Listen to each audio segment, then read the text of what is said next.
Hello everyone, today we're going to talk about one of the biggest challenges in making kuksas, cracking.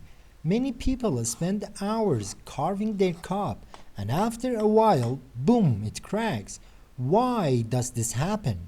In this video we'll go through all the main reasons behind cracking, wood choice, drying, carving and even how you use and care for your kuksa. I hope this video will be useful for both makers and users. Stick around until the end. Part 1. Choosing the right wood. Not every wood is suitable for a kuksa. For example, red oak and elm are usually not good choices. They have open grain and high internal stress, so they crack easily. Woods like birch, mulberry, pear, cherry and apple are much better. Their grain is tighter and more stable. Walnut is popular, beautiful and strong, but slightly less stable than birch or apple, so the risk of cracking is higher. Still, some other factors are important about the wood. 1. Knots and natural defects. These create weak spots where cracks often start. 2. Initial and final moisture. Very wet wood, green wood that dries too fast almost always cracks. Even dry wood can crack if moisture is not uniform. Part 2. Wood grain and cutting direction. It's not just the wood species. The cutting direction is very important. Cutting against the gross rings or from the hardwood almost guarantees cracks. Two main cuts we have. 1. Tangential. Cuts along the rings creates curved line on the kuksa. Looks nice, but when drying, the curve tend to pull apart and crack. 2. Radial.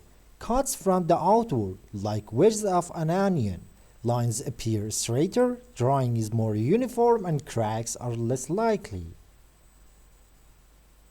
Think of a log like a target. Tangential cuts follow the rings. Radial cuts are like arrows from the bullseye. Radial is safer. Tangential is riskier. Part 3. Carving. How you carve matters. Too thin walls can crack from small volume changes. Uneven thickness leads to differential drying and stress. Dull tools that tear fibers create a crack starting point. So, sharp tools, clean cuts, uniform thickness are important. Part 4. Use and care. Even after finishing, improper use can cause cracks. Pouring boiling water suddenly expands fibers and split them. Rapid temperature changes like cold cup plus hot water do the same, so just pre-warm the cup. Long soaking causes swelling and cracking when drying. Dish soap removes natural oils, weakening the wood. Plain water is enough for washing. Regular oiling is essential.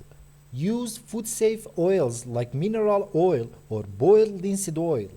Cooking oils like olive or sunflower go rancid and worsen the wood. As you can see, cracking is never caused by one single factor.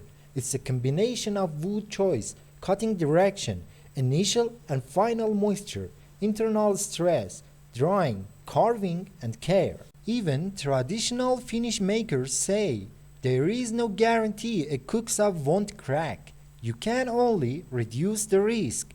If your kuksa survives without cracking, you did a great job and got a bit lucky. Thanks for watching. If this was helpful, consider like and subscribe for more kuksa tips.